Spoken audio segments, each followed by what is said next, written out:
سورہ مومنون. سورہ مومنون کی جو ابتدا ہے اس میں اللہ تعالیٰ نے اہل ایمان کی کچھ علامتیں بتائی ہیں. یہ علامتیں جن میں ہوں گی وہ ہیں مسلمان. تو ان علامتوں میں یہ کہیں بھی علامت نہیں آئی کہ ان کا شناختی کارڈ چیک کرو اس میں کیا لکھا ہوا ہے.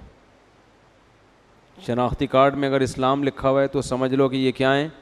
مومن. نہ. اللہ نے فرمایا فی صلاتہم خاشعون. ان کی پہلی علامت نمازیں خشوع و خضوع سے پڑھتے ہیں, ٹرخاتے نہیں ہیں.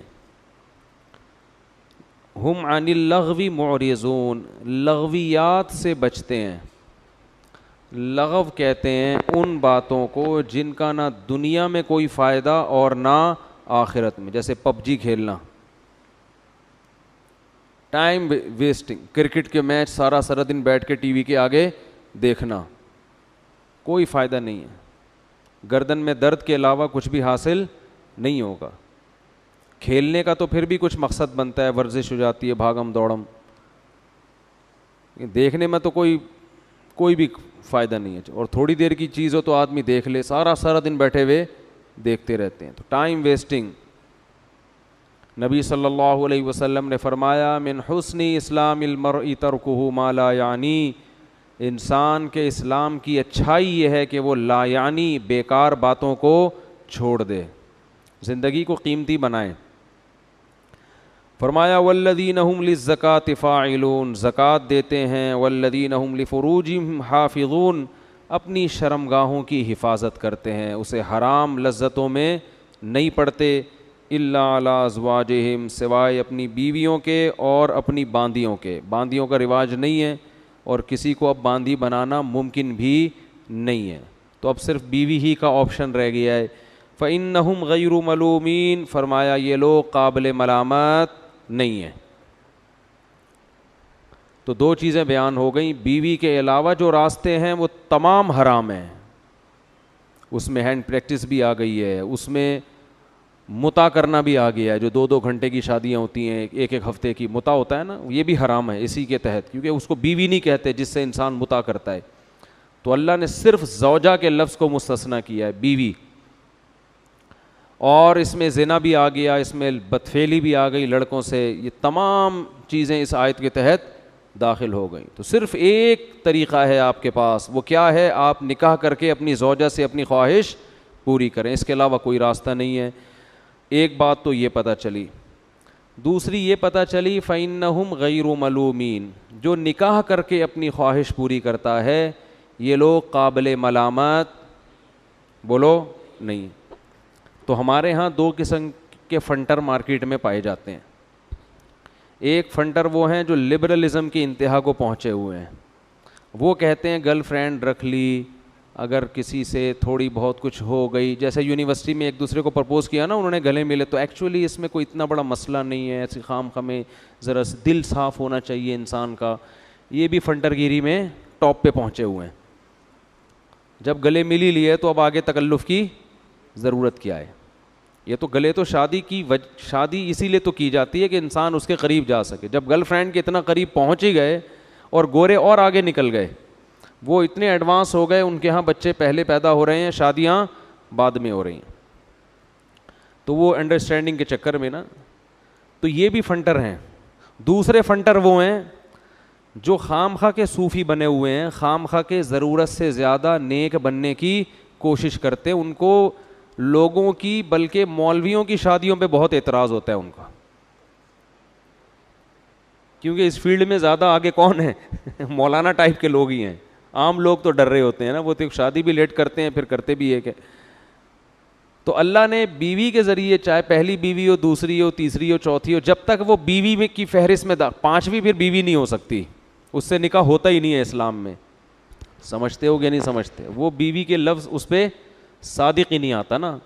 جیسے کوئی عورت عدت میں ہو اور وہ کہیں اور شادی کر لے, ایسے بھی کیسز آ رہے ہیں. طلاق ہوئی, ابھی عدت پوری نہیں ہوئی ہے, کہیں اور شادی کر لی, تو جہاں وہ شادی کرے گی تو وہ شادی اسلام میں منعقد ہی نہیں ہوگی, تو وہ اس کی بیوی بنے گی ہی نہیں, زنا ہی ہوگا وہ.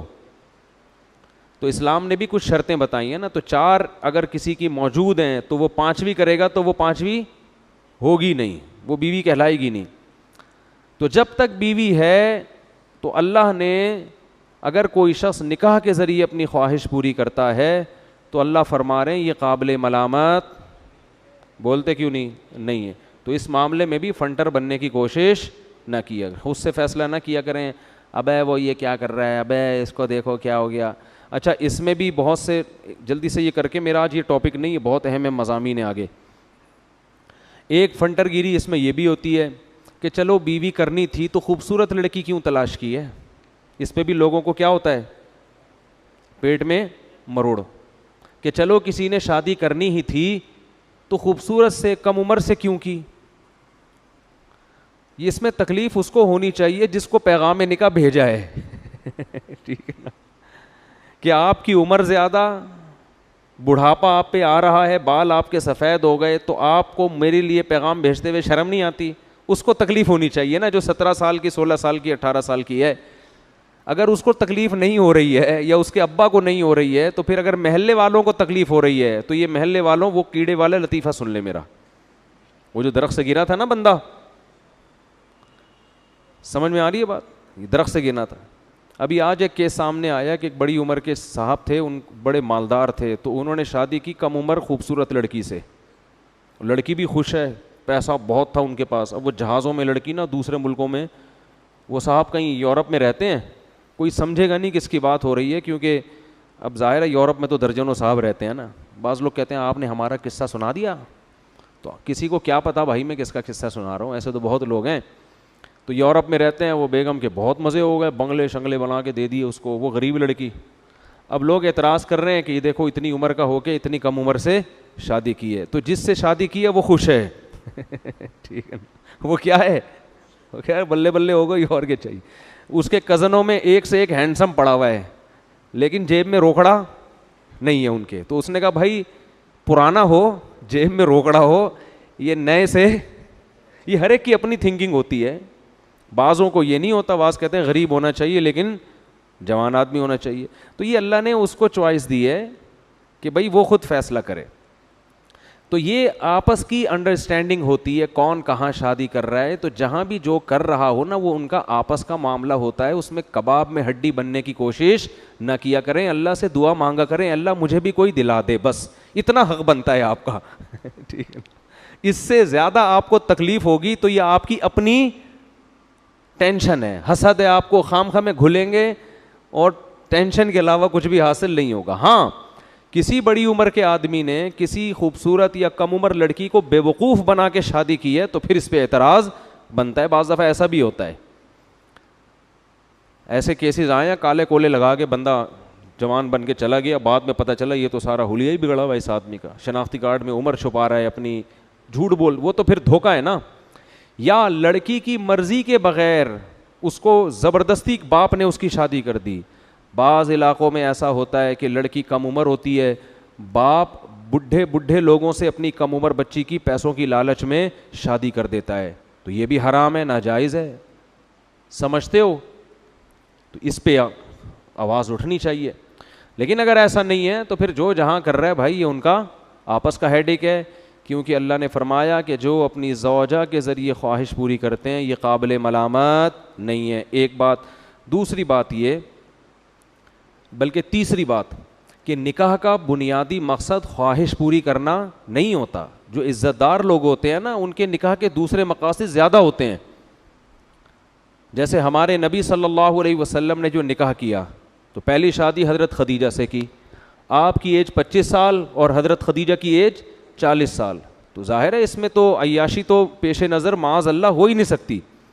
پھر آپ نے بہت ساری بیوہ عورتوں سے نکاح کیا. امی عائشہ سے نکاح کیوں کیا؟ وہ کم عمر تھیں.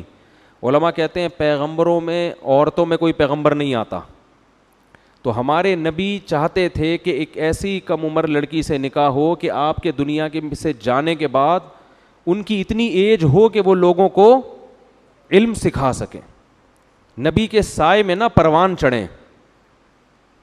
تو حضرت عائشہ کو یہ فضیلت ہے کہ وہ بچپن سے لے کے جوانی تک کس کے سائے میں, چھاؤں میں پلی ہیں, سید الانبیاء کی، جس کا فائدہ یہ ہوا کہ آپ کے دنیا کے جانے سے بعد امی عائشہ کو بہت موقع ملا ہے علم کو دنیا میں پھیلانے کا.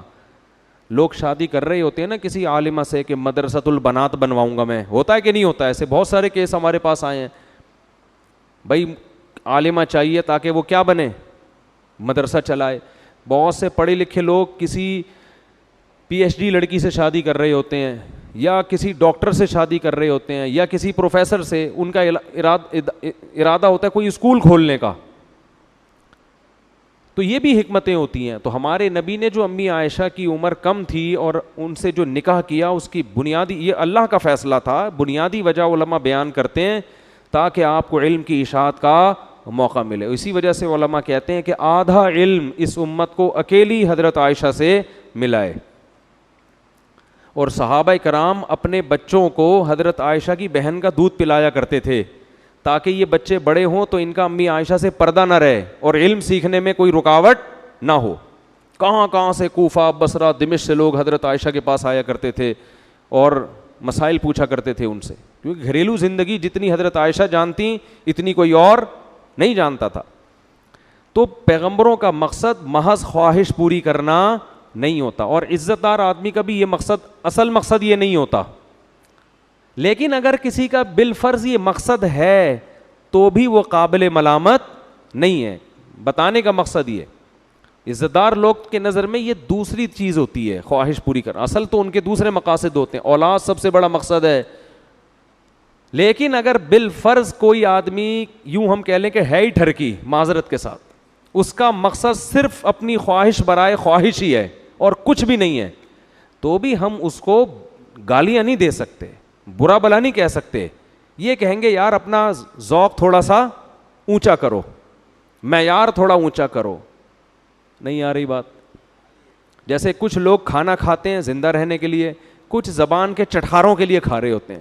تو جو چٹخارے کے لیے کھائے گا اس کو کوئی برا تھوڑی کہے گا اگر وہ اپنے پیسوں سے کھا رہا ہے. دیکھو ایک آدمی گول گپے کھا رہا ہے، اب آپ گئے اس کے پاس، کیوں کھا رہا ہے بھائی گول گپے؟ کیا اس سے تیرے مسل بڑھ جائیں گے ہیں یا پروٹین کی جو کمی ہے وہ پوری ہو جائے گی؟ وہ کہے گا بھائی گول گپے سے بڑا مزہ آتا ہے یار، تو ذرا تو ایک نوالا لے کے دیکھ، مزہ نہ آئے پیسے واپس. وہ چٹخارے لے کے کھا رہا ہے. آپ کہہ رہے ہو ہیں دنیا کا عاشق، شہوت پرست انسان، شرم نہیں آتی تجھے؟ چٹخارے لینے کے لیے گول گپے کھا رہا ہے، ناک بہری ہے تیری، آنکھوں سے پانی نکل رہا ہے، اور منہ کا حال دیکھ اپنا جا کے، اور گالیاں دینا شروع کر دیا آپ نے. تو وہ جواب میں کیا کہے گا؟ بھائی تیرے پیسوں سے لے کے کھا رہا ہوں میں، جو تجھے اتنی تکلیف، اپنے پیسے ہیں نا، کھانے تھے، اور چیز بھی حلال ہے. کسی عالم کا فتویٰ ہے کہ گول گپے اسلام میں حرام ہے؟ تو ہاں جو عزت دار لوگ ہیں وہ گول گپے عام طور پہ نہیں کھاتے. وہ کہتے ہیں وہ ایسی چیز کھاؤ جس میں صحت ہو، شہد کھاؤ، زیتون کھاؤ، گوشت کھاؤ، دودھ پیو، لذت خود بخود حاصل ہوگی اس میں، لیکن صحت بھی بنے گی. گول گپے کھاؤ گے تھوڑے دنوں میں گول گپا ہی بن جاؤ گے. تو تھوڑی بہت ہلکا پھلکا سمجھایا تو جا سکتا ہے لیکن قابل ملامت نہیں ہے، حلال چیز ہے، حلال چیز ہے.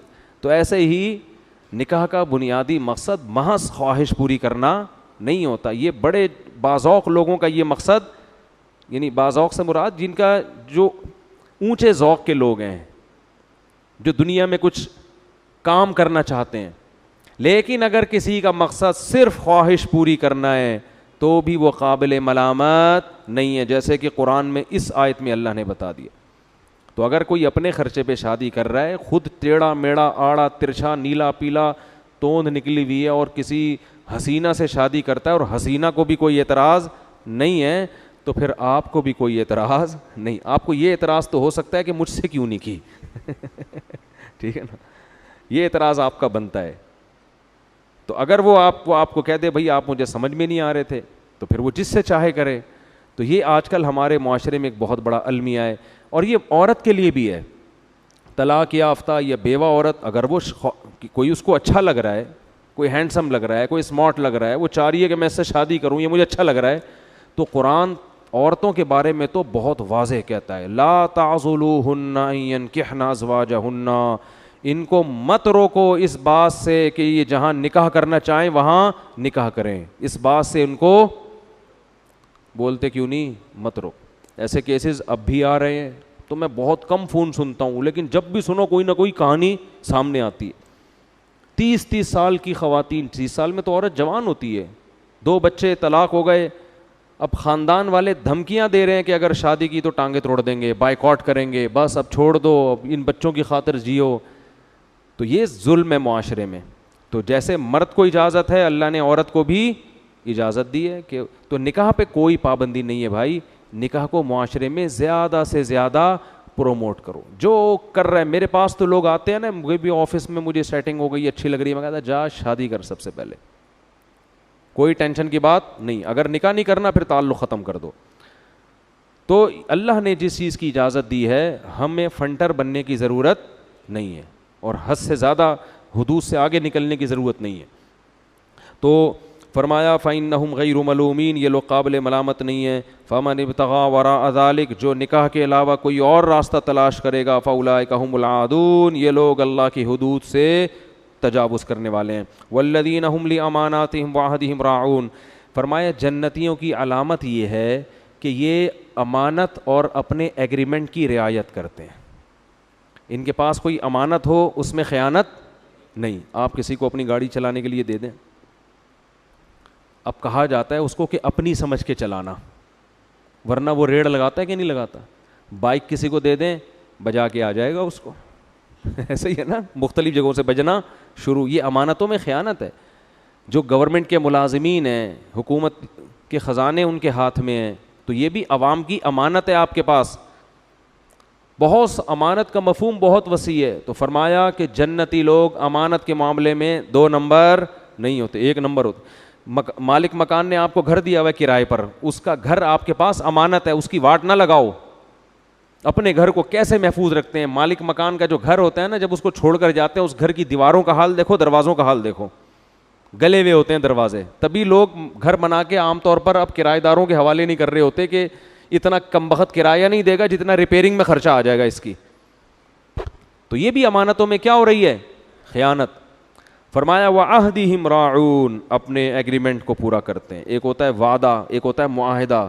وعدہ تو یہ ہوتا ہے کل میں آپ کے پاس 4 بجے آؤں گا, تو اس میں تو کوئی عذر ہو آپ منع کر دیں, بھائی میں پہلے بتا دیں اس کو.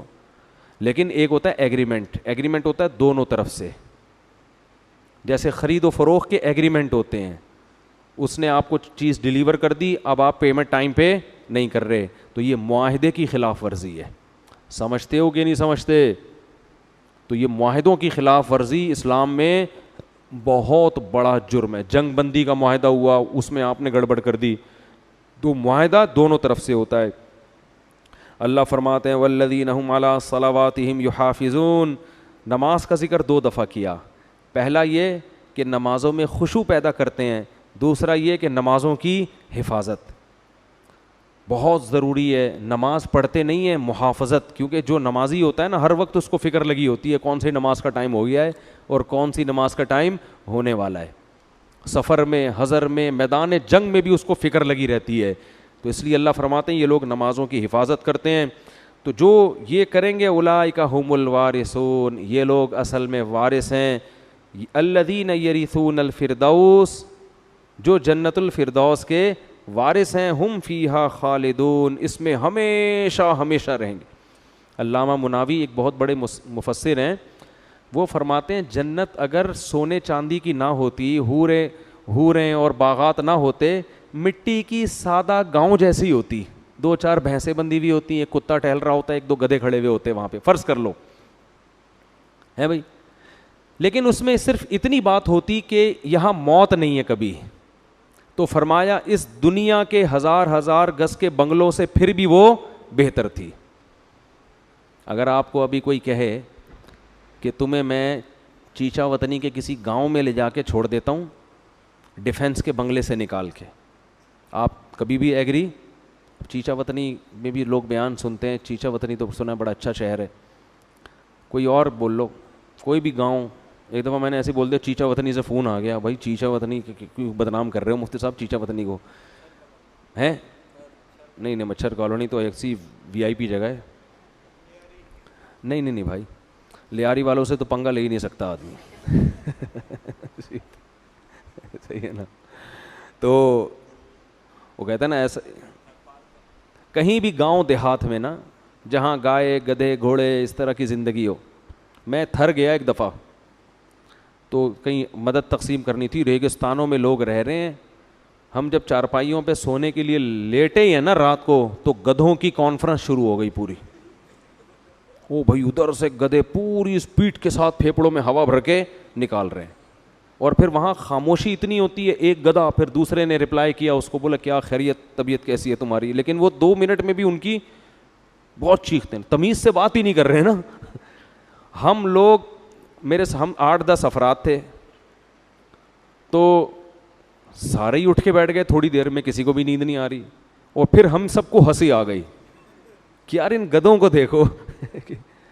گدھے سے یاد آیا, بلوچستان کا سفر تھا تو کچھ گدھے 8-10 گدھے اکٹھے کھڑے ہوئے تھے, ہمارے ایک دوست بھی وہیں کھڑے ہوئے تھے. تو میں نے ویسے ہی بولا, میں نے کہا یار یہ گدھا اتنا محنتی جانور ہے, اس بیچارے کو گدھا کیوں کہتے ہیں, یعنی حماقت میں اس کو کیوں مشہور کیا ہوا ہے, یہ اتنا وفادار اتنا محنتی اور پھر بھی بدنام.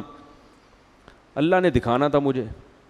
وہ ہائی وے پہ تھوڑی دیر میں دیکھا, دوپہر کے وقت میں ایک گدھا ہائی وے کے بیچ میں آگے کھڑا ہو گیا, ایسے نہ کھڑا ہوا ہے بالکل روڈ پہ اس طرح سے کہ روڈ بلاک کر کے. اب ادھر سے اسپیڈ میں گاڑیاں آ رہی ہیں, وہ بریکیں لگا رہی ہیں نا ٹکر نہ ہو جائے, ایک ٹینشن میں ڈالا ہوا ہے. تو ہمارے دوست نے کہا دیکھو ادھر بھی کھلا میدان تا حد نگاہ, سڑک کے اس طرف بھی تا حد نگاہ کھلا میدان, اور یہ پھر بھی اس کو کہیں اور جگہ نہیں ملی کھڑے ہونے کے لیے. سستانے کے لیے جگہ کہاں ملی ہے اس کو, یہ بھی نہیں دیکھ رہا کہ ابے تھوڑا سا دائیں بائیں ہو جائے, ایک قدم یوں ہو جائے, بیچ میں آ کے نا روڈ پہ کھڑا ہوا ہے ایسے اور مراقبے میں گیا ہوا ہے. تو میں نے کہا اللہ نے مجھے دکھانا تھا کہ گدھے کو گدھا کیوں, واقعی یہ گدھے پہ ہی سوٹ کرتی ہے یہ چیزیں. تو خیر کہاں سے کہاں بات چلی گئی بھائی. ہاں تو میں عرض کر رہا تھا کوئی ٹوٹا پھوٹا گاؤں ہو دیہات ہو, وہ آ بھی گئے جن کے ساتھ ہم بلوچستان جا رہے تھے. یہ دیکھو کمال اتفاق ہے یا نہیں ہے, انہی کے ساتھ ہم بلوچستان گئے تھے اور گدھا بیچ میں کھڑا ہوا تھا اور یہی آ گئے. ٹھیک ہے. تو اللہ تعالیٰ نے کیا بات کر رہا تھا میں, تو گاؤں دیہات میں آپ ہو, مٹی کے گھروندے ہوں, لیکن وہاں ایک بات ہو کہ کوئی فرشتہ آپ سے آ کے کہہ دے کہ یہاں آپ نے ہمیشہ رہنا ہے, آپ پر موت نہیں آئے گی, تو انسان ڈیفینس کے بنگلوں کو چھوڑ کر وہاں چلا جائے, ساری دنیا آ جائے گی وہاں. تو جب جنت ہمیشہ کی چیز ہے اور ہے بھی اتنی حسین, تو میرے بھائی اس کو تلاش کرنے کے لیے اتنی محنت بھی نہ کریں کہ نماز میں خشوع و خضوع پیدا کر دیں, اپنی نگاہوں کو اپنی زوجہ تک محدود کر دیں, اور ایگریمنٹ کو پورا کریں, امانتوں میں خیانت کرنا چھوڑ دیں. جب کسی کی بائک یا گاڑی لیں تو اپنی سمجھ کے چلائیں اس کو, ٹھیک ہے نا. اللہ یہ تھوڑی کہہ رہے کسی سے چیز ہی نہیں لو. تو یہ اگر تھوڑا سا ہم کام کر لیں تو میرا خیال ہے یہ کوئی مہنگا سودا نہیں ہے. تو یہ تو سورہ مومنون ہے, اس میں اللہ نے بہت کچھ ہے اس میں, لیکن کیونکہ آگے سورہ نور کے مضامین اس سے بھی زیادہ اہم ہیں تو میں نے کہا وہ تھوڑے سنا دوں. سورہ نور میں سب سے اہم ترین واقعہ تو حضرت عائشہ رضی اللہ تعالی عنہ کا ہے, جس کو واقعی افک کہا جاتا ہے. افک کہتے ہیں عربی میں جھوٹ کو. تو حضرت عائشہ رضی اللہ تعالی عنہ 5 ہجری میں نبی صلی اللہ علیہ وسلم نے سفر کیا تھا, ایک جھڑپ تھی, لڑائی تھی معمولی سی, تو جس کو غزوہ بنی مستلق کہا جاتا ہے. 5 ہجری کا واقعہ ہے. تو آپ نے قرآن اندازی کی کہ بھائی جس زوجہ کا نام آئے گا وہ میرے ساتھ سفر میں چلیں گے. جس آدمی کی زیادہ زوجات ہوں تو افضل ہے کہ قرآن اندازی کر لے یا ان کی باریاں لگا دے. تو امی عائشہ کا نام آیا, حضرت عائشہ رضی اللہ تعالی عنہ آپ کے ساتھ سفر میں گئیں. واپسی پہ یہ قافلہ جب واپس آ رہا تھا تو قافلے نے پڑاؤ ڈالا. حضرت عائشہ رضی اللہ تعالی عنہ نے اپنی بہن سے, حضرت اسما سے, ایک ہار ادھار لیا تھا پہننے کے لیے. تو حضرت عائشہ کہیں گئی ہیں قضائے حاجت کے لیے یا کسی کام سے، وہ ہار گر گیا، تو وہ تلاش کرنے میں ان کو دیر ہو گئی. تو پہلے اونٹ میں جیسے آج کل ڈولیاں ہوتی ہیں نا، اس طرح کی وہ ہودج ہوا کرتا تھا، اس میں خواتین بیٹھتی تھیں پردے والی، اور لوگ اسے اٹھا کے جانور پہ رکھ کے چل جاتے تھے. تو حضرت عائشہ رضی اللہ تعالی عنہ کا وزن بہت کم تھا، کم عمر تھیں، تو صحابہ نے وہ اٹھا کے رکھا اور وہ سمجھے کہ وہ اسی کے اندر ہیں وہ، اور وہ نکل گئے آگے. جب حضرت عائشہ رضی اللہ تعالیٰ عنہ آئیں تو پریشان ہوئی کہ قافلہ تو جا چکا ہے. تو وہیں اس نیت سے آرام کرنے کے لیے لیٹ گئیں کہ جب اگلے اس جگہ پہ جب یہ قافلہ پڑاؤ ڈالے گا، ان کو لگے گا کہ وہ نہیں ہے تو یہ واپس مجھے تلاش کرنے کے لیے یہاں آئیں گے. پہلے زمانے میں یہ دستور تھا کہ جب بھی کوئی قافلہ جاتا تھا نا تو پیچھے پیچھے کچھ لوگ آ رہے ہوتے تھے تاکہ اس قافلے سے کوئی چیز اگر رہ گئی ہو تو ہم وہ اٹھا لیں. تو حضرت صفوان ابن معطل رضی اللہ تعالیٰ عنہ پیچھے سے آ رہے تھے. ان کی امی عائشہ کے چہرے پہ نظر پڑی تو وہ فرماتے ہیں کہ جب تک پردے کی آیتیں نازل نہیں ہوئی تھیں، میں چونکہ حضرت عائشہ کو دیکھ چکا تھا تو اس لیے میں ان کو دیکھ کے پہچان گیا. اس سے بھی پتہ چلتا ہے کہ جب پردے کی آیتیں نازل ہوئی ہیں تو صحابیات نے اپنے چہرے کو، بولو بھائی، چھپا لیا. یہ خود پردے، چہرے کے پردے کی ایک بہت مضبوط دلیل ہے. دوسری طرف دلائل بھی ہیں.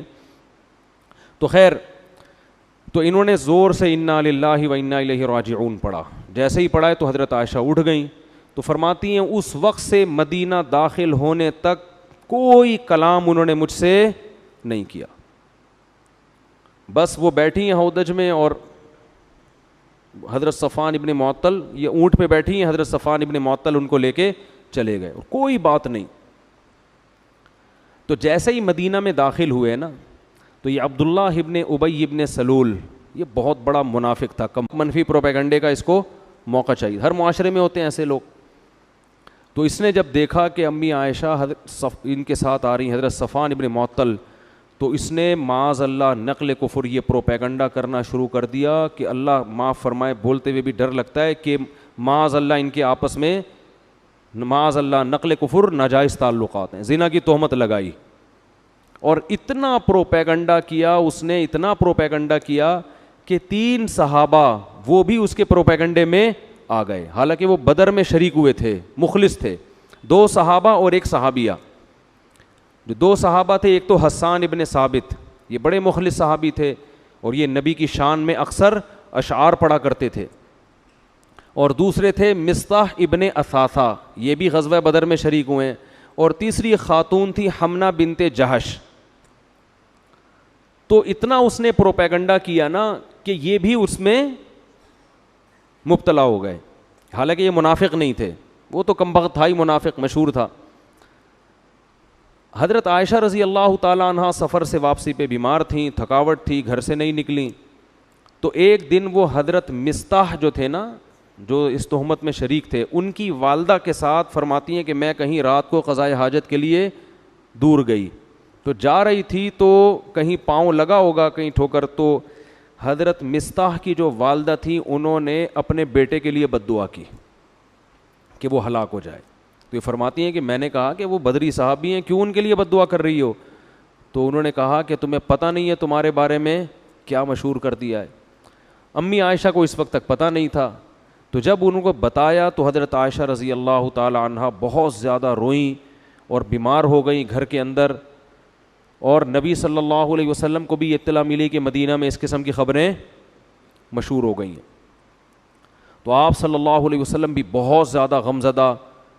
تو میں بہت مختصر کر کے یہ واقعہ سنا رہا ہوں.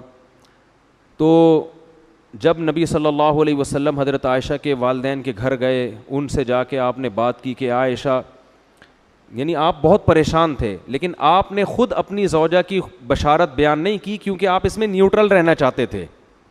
آپ نے حضرت عائشہ سے پوچھا کہ بتاؤ اصل معاملہ کیا ہے.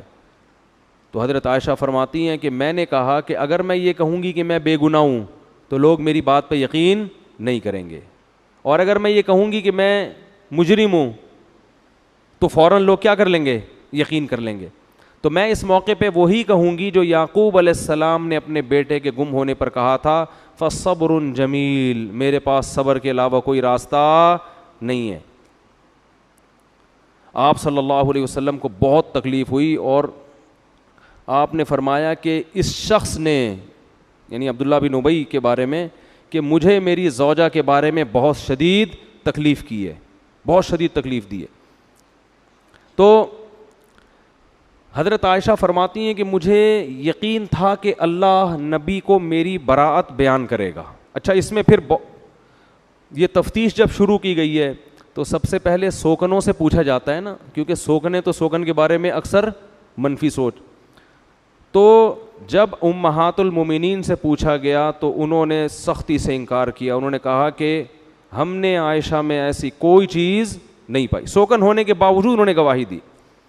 حضرت عائشہ کی خادمہ سے پوچھا گیا, انہوں نے کہا وہ تو اتنی غافل ہیں, لاؤبالی پن جو ہوتا ہے نا گھر میں, جو یعنی ایک بچپنا جو ہوتا ہے کہ بکری گھر میں گھس کے آٹا کھا کے چلی جاتی ہے اور ان کو پتہ نہیں چلتا, ان کو ان چیزوں سے کیا دلچسپی.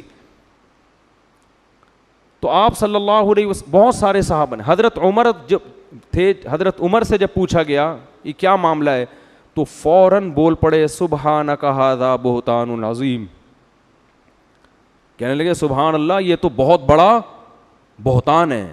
بہتان کہتے ہیں جو بالکل واضح جھوٹ ہوتا ہے نا, بہت بڑا, یہ تو بہت بڑا جھوٹ ہے, اس میں تفتیش کی کیا ضرورت ہے, یہ ہو ہی نہیں سکتا.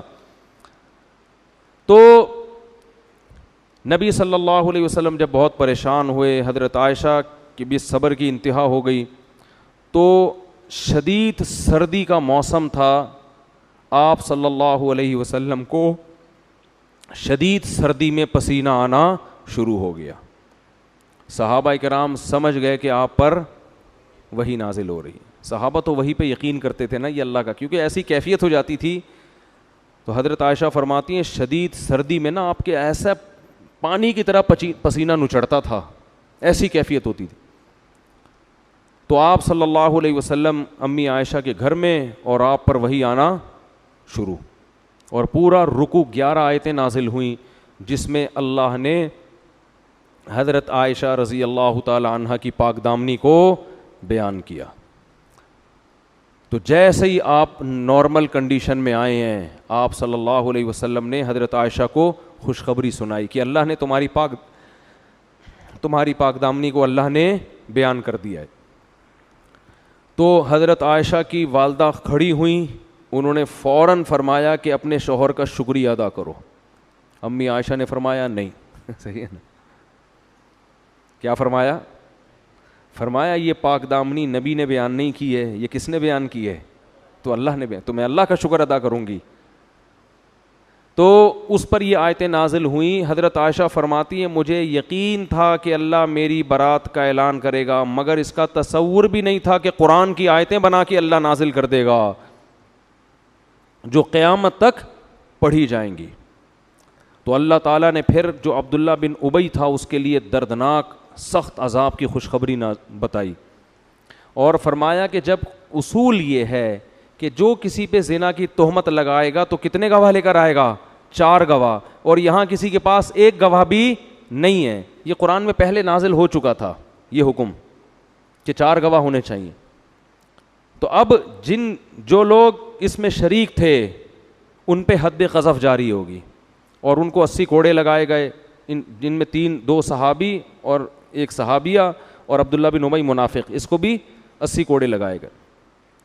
تو حضرت عائشہ کی اللہ نے برات کا اعلان کیا, اور پھر قرآن نے کہا لولا اذ سمعتموہ, صحابہ کو بھی تنبیہ کی کہ ایسا کیوں نہیں ہوا کہ جب تم نے یہ خبر سنی تھی قلتم ما یکون لنا ان نتکلم بہذا, تم نے یہ کیوں نہیں کہا کہ ہم تو اس پہ کلام بھی نہیں کر سکتے, سبحانک ھذا بہتان عظیم. جو الفاظ حضرت عمر کے تھے نا, تو اللہ نے فرمایا تم سب نے یہ کیوں نہیں کہا. تو یہ بھی حضرت عمر کی فضیلت ہے کہ جو الفاظ انہوں نے کہے تھے وہی آیتیں قرآن بن کے نازل ہوئے. حضرت عمر اس پہ فخر کیا کرتے تھے کہ اللہ نے میرے کلام کو قرآن کا حصہ بنایا, کہ تم سب نے وہ الفاظ کیوں نہیں کہے جو کس نے کہے تھے. حضرت عمر تو بہت غیرت والے تھے نا, ان میں تو یہ دائیں بائیں حساب کتاب تھا ہی نہیں. ٹھیک ہے نا, انہوں نے کہا یہ کیسے ہو سکتا ہے, یہ تو ممکن نہیں ہے, کیونکہ سب جانتے تھے پہلے زمانے, جیسے آج بھی گاؤں میں سب ایک دوسرے کو جانتے ہیں, تو پہلے تو صدیوں سے قبیلے ایک ساتھ رہتے بالکل اس کی مثال ایسے ہے جیسے حضرت مریم کے جب بغیر شوہر کے بچہ ہوا ہے تو بنی اسرائیل نے کیا کہا, اے مریم تجھے تو ہم بچپن سے جانتے ہیں, ما کان ابوکی امرأ سوء وما کانت امکی بغیہ, نہ تمہارا باپ برا آدمی اور نہ تمہاری ماں فاحشہ, تم تو پیغمبروں کے خاندان میں پیدا ہو کے تم نے یہ کیسے کر لیا. تو جو قریب رہتے ہیں نا وہ ایک دوسرے کو جانتے ہیں. تو حضرت عمر امی عائشہ کو جانتے تھے, ابو بکر کی بیٹی ہیں, تو سبحانک, انہوں نے کہا اس کی تفتیش کی ضرورت نہیں ہے, سبحانک ھذا بہتان عظیم. پھر اللہ نے فرمایا یعظکم اللہ ان تعودوا لمثلہ ابدا, اللہ تمہیں نصیحت کر رہا ہے اس کے بعد ایسی حرکت کبھی نہیں کرنا. اور قرآن نے کہا ان الذین یرمون المحصنات الغافلات المؤمنات, جو لوگ تہمت لگاتے ہیں پاک دامن عورتوں کو, الغافلات جو بھولی بھالی سیدھی سادھی ہیں, جن کو ان فحاشیوں کا پتہ نہیں ہے, المؤمنات پھر مومن بھی ہیں, لہم عذاب عظیم ان کے لیے بہت بڑا عذاب ہے. تو اس میں اللہ نے امی عائشہ کو سیدھی سادھی بھی کہا, مومن بھی کہا اور پاک دامن بھی کہا کہ بھائی تہمت اگر کوئی لگائے کسی پہلے سے کوئی فاحشہ عورت ہو, کوئی طوائف ہے مشہور ہے دنیا میں, اس کے بارے میں کوئی کہ اس نے زنا کیا ہے, برا تو یہ بھی ہے, جب تک گواہ نہیں آپ نہیں لگا سکتے, لیکن ایک پاک دامن اور نیک عورت پر آپ کیسے تہمت لگا رہے ہیں. پھر قرآن نے یہ بھی کہا الخبیثات للخبیثین والخبیثون للخبیثات, اللہ نے اپنے حبیب صلی اللہ علیہ وسلم کے لیے جس خاتون کی سلیکشن کی ہے وہ طیبات میں داخل ہے, وہ خبیثات میں داخل نہیں ہے, کیونکہ یہ تو اللہ کے حکم پہ آپ نے نکاح کیا تھا نا, خواب آیا تھا آپ صلی اللہ علیہ وسلم کو. تو اس میں بھی قرآن نے بتایا, اس لیے علماء کہتے ہیں اس پر پوری امت کا اجماع ہے کہ پیغمبر کی بیوی کافر تو ہو سکتی ہے, فاحشہ زانیہ نہیں ہو سکتی. لوط علیہ السلام کی بیوی کافر تھی, زانیہ نہیں تھی. نوح علیہ السلام کی بیوی کافر تھی, زانیہ نہیں تھی. پیغمبر کی کے نسب میں ایسا نہیں ہوتا. وجہ اس کی یہ ہے کہ کسی کی بیوی کا غیر مسلم ہونا اس مرد کے لیے بے عزتی کا سبب نہیں ہے. وہ آخرت میں اس کو غیر مسلم ہونے کی سزا ملے گی, مگر یہ مرد کے لیے بے عزتی کی بات بولو نا نہیں ہے. لیکن کسی کی بیوی کا زانیہ ہونا اس آدمی کے لیے بولو نا یار بہت ہی بری بات, اس سے وہ اس کا امیج ختم, برباد. اور پھر آگے نسب میں کیا ہے, کیا پتہ چلے گا یہ بچے آپ ہی کے ہیں یا کہیں اور سے تو نہیں ڈاؤن لوڈ کروایا انہوں نے, کیا پتہ چلے گا, نسب خراب. حدیث میں آتا ہے ولدت من نکاح لا من صفا, آدم سے لے کے آج تک میرے جتنی ہماری نسل پیدا ہوئی نکاح کے ذریعے ہوئی ہے, اس میں زنا نہیں ہوا. تو پیغمبروں کے لوط علیہ السلام کی جو بیوی تھی وہ زانیہ نہیں تھی, وہ لڑکوں کو, وہ جو ہے نا لوگوں کو فتح بتاتی تھی لڑکوں کے بارے میں, خود زنا نہیں کیا اس نے کبھی. تو پیغمبر کی بیویوں کو اللہ اس برائی سے بچاتے ہیں. اور خود بھی اس سے ہمیں یہ بھی پتہ چلتا ہے کہ دیکھو آپ کی جو بیوی ہے نا عمل میں کمزور ہو, یہ چیز قابل برداشت ہے. کردار کی اگر گڑبڑ ہے تو یہ غیرت مند آدمی کے لیے قابل برداشت. ابے بولنے میں گورنمنٹ نے پابندی لگائی ہے, اس میں کیا شرمانا بھائی بول. دیکھو کوئی کہے کہ دیکھو اس کی بیوی عیسائی ہے, آپ نے کہیں اہل کتاب سے شادی کر لی, لوگ کہیں گے بھائی اس نے گوری سے شادی کی ہے, اس کی بیوی کیا ہے, عیسائی ہے. تو تھوڑا سا ہوتا ہے یار مسلمان سے کرتے تو زیادہ اچھا. لیکن کوئی کہہ رہا ہے اس کی بیوی مسلمان ہے لیکن تعلقات اس کے بہت وسیع ہیں اس کے تعلقات بہت وسیع, لیکن ہے کلمہ توحید پرست. تو اگرچہ کفر بڑا جرم ہے لیکن آخرت کے لحاظ سے, سمجھ رہے ہو, لیکن دنیا میں ذلت ذلیل ہونے کے لحاظ سے دنیا میں فحاشی یہ زیادہ بڑا جرم ہے ذلت کے لحاظ سے دیکھا جائے. تو اس لیے پاک دامن عورتوں سے شادی کیا کرو. بھی وہی ابھی کیا پھر میں کس سے سناؤں آپ کو, وہ ایک آدمی کی شادی ہوئی نا تو بیوی سے کہتا ہے آج سے تم میری کائنات, تم ہی میری مسرت, تم ہی میری فرحت. وہ تو بیچارہ ڈائلاگ بول رہا تھا, فرحت یعنی خوشی, مسرت بھی خوشی اور کائنات بھی, وہ سمجھیے اپنی گرل فرینڈ کا نام بتا رہا ہے.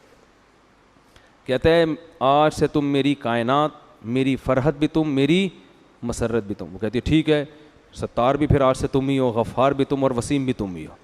جب تم نے فرحت, مسرت اور کائنات سے تعلق ختم کر دیا تو اب میرا بھی وسیم سے کوئی تعلق نہیں رہے گا, میں بھی اس کے نمبر ڈیلیٹ کر رہی ہوں. تو اب بتاؤ آگے زندگی چلے گی؟ تو کردار کا ایک نمبر ہونا عورت میں یہ بہت بڑی خوبی ہے کہ اپنے شوہر سے وفا کرتی ہو. حضرت حکیم الامہ مولانا اشرف علی تھانوی رحمہ اللہ تعالی ہندوستان یعنی بر صغیر کے بارے میں فرمایا کرتے تھے, فرمایا بر صغیر کی اس وقت تو بہت تھا, یہ بر صغیر کی عورت میں ایک خوبی ایسی ہے کہ اس خوبی کی وجہ سے اس کی ہر خامی برداشت کی جائے گی کہ یہ اپنے شوہروں سے وفادار ہوتی ہیں. یورپ میں آپ شادی کرو نا بھائی, کچھ پتہ نہیں ہوتا کہ یہ جو منہ سے کہہ رہی ہو صرف تم, ہمارے ہاں بھی رکشے کے پیچھے لکھا ہوتا ہے صرف تم, تو یہ سچی مچی کا لکھا ہے یا ویسے ہی بیوقوف بنانے کے لیے لکھا؟ تو وفا بہت بڑی نعمت ہے, بہت بڑی دولت ہے. تو اللہ نے امی عائشہ رضی اللہ تعالی عنہ کی برات کو نازل کیا, اور اس واقعے میں بہت سارے اسباق ہیں. ایک سبق ہمیں یہ ملتا ہے بھائی, نیک اور پاک دامن لوگوں پر بھی تہمتیں لگ سکتی ہیں, اور ہر ایک کی پاک دامنی اللہ آسمان سے نہیں اتارتا. تو جیلیسی, حسد جہاں بھی ہوگا نا, منافقوں تو حسد ہوتا تھا نا کہ یہ تو ترقی کرتے چلے جا رہے ہیں, تو کوئی موقع ہاتھ سے جانے نہیں دیتے. حضرت مریم بھی کتنی پاک دامن, نیک, تہمت ان پہ بھی لگی, حالانکہ حضرت عیسیٰ ماں کی گود میں گواہی دے رہے ہیں کہ میری ماں پاک دامن ہے. معجزے اللہ نے کتنی اللہ نے بیان کیا نا ان کی پاک دامنی کو, مگر یہودی آج بھی حضرت مریم جیسی پاک دامن کو معاذ اللہ فاحشہ کہتے ہیں. تو دنیا میں برے الزام لگتے بھی ہیں اور پنپتے بھی ہیں, چل بھی جاتے ہیں وہ.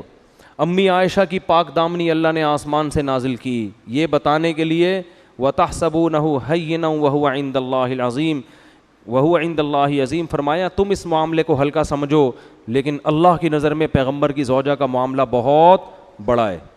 تو اس واقعے سے اللہ نے امی عائشہ کی فضیلت کو بھی بیان کر دیا کہ جو مقام اللہ کی نظر میں حضرت مریم کا ہے, اس معاملے میں وہی مقام اللہ کی نظر میں کس کا ہے؟ حضرت عائشہ کا. ان پہ تہمت اللہ نے برداشت نہیں کی, قرآن میں بیان کی. امی عائشہ کی پر جو تہمت لگی وہ بھی اللہ نے قرآن میں بیان کی ہے. لیکن جیسے حضرت مریم کو فاحشہ کہنے والے آج بھی موجود, معاذ اللہ نقل کفر, امی عائشہ کو برا بھلا کہنے والے, فاحشہ کہنے والے بھی آج موجود ہیں. تو جیسے وہ کافر ہیں یہ بھی کافر ہیں. جو امی عائشہ پہ تہمت لگاتا ہے نا, اسلام کی نظر میں وہ کیا ہے؟ کیونکہ قرآن نے ان کی پاک دامنی کو بیان کر دیا, واضح لفظوں میں بیان کر دیا قرآن نے ان کو. تو یہ بھی ہمیں اس سے سبق ملتا ہے, اور یہ بھی سبق ملتا ہے کہ عورت کی جو صفت اللہ نے بیان کی, الغافلات, فحاشی کی چیزوں کا اس کو پتہ نہ ہو. باپ کے گھر سے نکل کے کہاں جائے؟ شوہر کے گھر میں. آج کل ایسا نہیں ہو رہا, ابا کے گھر سے نکل کے 15-20 سال مختلف تجربے کرتے, سب کی بات نہیں بھائی, 2-4 ہی ایسی ہیں ہوتی ہیں, لیکن وہی پھر تم ہی میرے ستار بھی, تم ہی میرے غفار, یہ نوبت آ رہی. تو جلدی نکاح کرنے کا فائدہ کیا ہوتا ہے؟ بچی عفت اور پاک دامنی والی زندگی گزارتی, وہ اپنے شوہر کے ساتھ وفا کرتی ہے. سمجھتے ہو کہ نہیں سمجھتے, اور خود بھی وفا کرنی چاہیے, خالی ادھر کے مشورے نہیں ہیں. تو یہ صورت بہت اہم تھی, اس میں اللہ نے یہ بیان کیا. اور ایک دو بس جلدی موٹے 2 احکام بیان کر دیتا ہوں. اس صورت میں اللہ نے آپس میں رہن سہن کے آداب کو بہت اہتمام سے بیان کیا ہے. لا تدخلوا بیوتا غیر بیوتکم حتی تستأنسوا وتسلموا علی, جب کسی کے گھر میں جاؤ تو ایسا ہی نہ گھس جایا کرو, بلکہ پہلے ان سے اجازت لو اور سلام کرو. سمجھتے ہو کہ نہیں سمجھتے؟ اور حدیث میں آتا ہے کہ جس نے کسی گھر میں جھانک لیا تو اب اسے داخلے کی ضرورت نہیں ہے, بلکہ وہ داخل, بولتے کیوں نہیں, ہو گیا. تو حدیث کا, قرآن کا مطلب یہ ہے کہ کسی کی پرائیویسی میں اس کی پرمیشن کے بغیر آپ دخل اندازی کی کوشش نہ کریں. گوروں کے ہاں کیا ہوتا ہے, کمرے میں آنے کے بعد پوچھتے ہیں مے آئی کمنگ, کیا خیال ہے؟ مے آئی کمنگ, آ ہی گئے ہو, دیکھ ہی لیا کیا ہو رہا ہے یہاں پہ. ٹھیک. تو تو اسلام میں کیا ہے, کمرے میں آنے سے پہلے, ہاں کمرے کا دروازہ ہی اگر کھلا ہوا ہے تو اس کا مطلب آپ کی پرائیویسی ہے, آپ خود ہی پرائیویسی نہیں چاہتے. تو ایسی صورت میں جس نے بھی آنا ہے وہ مے آئی کمنگ کا نعرہ لگائے بغیر وہ کہیں تمیز سے آ کے کنارے پہ بیٹھ جائے, اور جب صاحب اس کی طرف توجہ کریں, پوچھیں کیسے آنا ہوا, تو اس وقت بتا دے کہ اس لیے میں تشریف لایا تھا. کچھ چیزیں گوروں میں تکلفات ہیں خام خواہ کے. اب دیکھو میں ایک بس بات سنا کے اپنے بیان کو ختم کرتا ہوں. میں جامعۃ الرشید میں پڑھاتا ہوں تو دروازہ کھلا ہوتا ہے, طلبہ کی کلاس ہو رہی ہوتی ہے, کوئی طالب علم واش روم جاتا ہے درمیان میں, تو واش روم سے جب آتا ہے تو کلاس کے دروازے پہ کھڑا ہو کر پوچھتا ہے کیا میں آ سکتا ہوں. تو میں طلبہ کو ڈانٹ لگاتا ہوں, نہیں آ رہی بات, یہ تمہاری کلاس ہے, تمہارے لیے یہاں بیٹھا ہوں, تو خام خواہ کے تکلف کی کیا ضرورت. یہ تکلفات ہیں کچھ جو ہم نے غیروں سے لیے ہیں. اسلام تکلفات کو پسند نہیں کرتا. بھائی آؤ, تمہاری کلاس ہے تو کیوں, آپ کو پتا ہے کہ میں نے یہی بولنا ہے کہ بیٹھو, یہ تھوڑی کہنے کہ میں آ سکتا ہوں, نہیں آپ نہیں آ سکتے, دفعہ ہو جاؤ یہاں سے. جب آپ کو پتا ہے آ بھی سکتے ہو اور کلاس چل رہی ہے, میری کوئی پرائیویٹ کوئی محفل بھی نہیں ہے, کوئی بند کمرے میں بھی نہیں بیٹھا ہوا میں, تو آپ آؤ, آپ بیٹھو, چپ کر کے بیٹھ جاؤ. خام ہمیں درمیان میں کیا کرنا, وہ سبق کے دوران جو ہے نا ایک ٹانگ اڑانا, اس سے آدمی کی وہ جو ایک پڑھا رہا ہوتا ہے وہ کنٹینیو نہیں رہتا اس میں. تو ایسی اجتماعی مجلسوں میں اجازت لے کے بیٹھنا یہ کوئی ادب تمیز کی بات بولو نہیں ہے. اس میں مے آئی کمنگ کہنا, یہ اجازت لینا, اس کی ضرورت نہیں ہے. یہ تو اوپن کھلا ہوا کمرہ ہے, بھائی آؤ بیٹھو. اور اگر آپ طالب علم نہیں ہیں, کلاس آپ کے لیے نہیں ہے, تو پھر بعض دفعہ انسان کو یہ ہوتا ہے کہ میں اجنبی آدمی آ کے اگر کلاس میں بیٹھ گیا تو پتہ نہیں ان کو غصہ آئے کہ بھئی آپ کو کس نے کہا. تو ایسے موقع پہ پھر انسان کو چاہیے کہ وہ آ کے کونے میں بیٹھ جائے, کھڑا نہ رہے بت بن کے. اس سے بھی انسان کو ذہنی تکلیف ہوتی ہے, کھڑا ہوا کیوں ہے, میرے سر پہ گرے گا, یہ نفسیاتی اثر ہوتا ہے. اس کا طریقہ ہے تمیز سے کونے میں آ کے یا دروازے کے کنارے پہ بیٹھ جائیں. تو پڑھانے والا جو ٹیچر ہے وہ خود ہی تھوڑی دیر میں کہیں اسٹاپ کر کے آپ سے پوچھے گا جناب کیسے آپ تشریف لائیں. خود جب تک نہ پوچھے تو درمیان میں ٹانگ مت اڑاؤ. سمجھ رہے ہو؟ اب جیسے کوئی مطالعہ کر رہا ہے, قرآن کی تلاوت کر رہا ہے, آپ کو بہت ضروری کام ہے, تو تمیز سے آگے سامنے آگے بیٹھ جاؤ. جب وہ سر اٹھائے گا تو خود پھوٹے گا منہ سے کہ کیا کام ہے آپ کو, تو آپ بتا دیں جی یہ کام ہے, وہ کہے گا دفعہ ہو جاؤ, میں اس کام کے لیے نہیں بیٹھا ہوا. ایک بات تو یہ ہوگی, یہ سب قرآن کے آداب ہے جو میں بیان کر رہا ہوں. اور ایک اہم بات یہ تو بہت لمبا مضمون ہے, پھر کسی وقت بہت زیادہ ہو گیا ہے. ایک آخری بات کہ اگر کوئی شخص اپنا معمول پورا کر رہا ہے انہماک کے ساتھ, تو اس میں یہ تکلف کی بھی آپ کو ضرورت نہیں ہے, پھر آؤ ہی نہیں. ایک دفعہ کیا ہوا, میں یہاں بیٹھا مسجد میں نا, تو میں نے ذرا دعا مانگنا شروع کی. اب میں ایک آدمی بعض دفعہ اس پہ کیفیات ہوتی ہیں, بڑی دل جمی کے ساتھ دعا مانگ رہا ہوتا ہے. ایک صاحب آ کے ادھر کنارے پہ بیٹھ گئے کہ جب یہ دعا سے فارغ ہوں گے تو میں ان سے بات کروں گا. اب انسان کی نیچر ہے یہ کہ جب آپ کو ذہن میں یہ ہونا کہ کوئی میرے انتظار میں بیٹھا ہوا ہے, تو انسان کا دماغ بار بار ادھر جاتا ہے کہ اس کمبخت کو معذرت کے ساتھ پہلے فارغ کرو. وہ کمبخت نہیں تھے, وہ تو بہت نیک آدمی تھے, لیکن اس وقت وہ کمبخت ہی لگ رہا ہوتا ہے آدمی. تو یہ بھی غلط طریقہ ہے. بھائی ایک آدمی دعا مانگ رہے ہیں, آپ کہیں پیچھے جا کے بیٹھو, اس کو یہ احساس نہ ہو کہ آپ اس کے انتظار میں بیٹھے ہوئے ہو. ایسی جگہ جا کے بیٹھو, جب وہ فارغ ہوگا اپنے عمل سے پھر آپ اس کو بتاؤ جی میں اس لیے تشریف لایا تھا. سمجھتے ہو کہ نہیں سمجھتے؟ تو یہ کئی دفعہ ہوتا ہے, تو پھر مسجد میں بیٹھنا ہی چھوڑ دیا میں نے. تو انسان جو ہے نا پریشان ہوتا ہے اس سے, یار کوئی ادھر بیٹھا ہوا ہے, کوئی ادھر بیٹھا ہوا ہے, مجھے پتا ہے یہ انتظار میں بیٹھا ہوا ہے. کوئی سامنے آ کے بیٹھ جاتا ہے, کوئی یوں آ کے بیٹھ جاتا ہے نا, یوں کر رہا ہوتا ہے, ایسے کرو, اس کو اپنے عمل سے دکھا رہا ہوتا ہے کہ مجھے خارش ہو رہی ہے. کھجا بھی رہا ہوتا ہے تاکہ میں اس کی طرف توجہ کروں. تو اس سے انسان یہ آداب ہے جو قرآن مجید نے ہمیں بیان کیے ہیں کہ گھر میں جاؤ تو سلام کر کے جاؤ, پہلے اجازت لے لو, 3 اوقات میں جاؤ تو بھی اجازت لے کے جاؤ, من قبل صلاۃ الفجر وحین تضعون ثیابکم من الظہیرہ. دوپہر صحابہ کرام اکثر کرتے اتار کے بے تکلف ہو کے گھروں میں لیٹا کرتے تھے, تو قرآن نے کہا بالغ لوگ ایسے ہی کمروں میں داخل نہ ہو جایا کریں. انسان بعض دفعہ بے لباس ہوتا ہے, پتہ نہیں کس کنڈیشن میں لیٹا ہوا ہے, کس کنڈیشن میں بیٹھا ہوا ہے. تو یہ تمیز ہماری مارکیٹ سے کیا ہو رہی ہے, شارٹ. حدیث میں آتا ہے جب کسی کے گھر جاؤ تو 3 دفعہ دروازہ بجاؤ.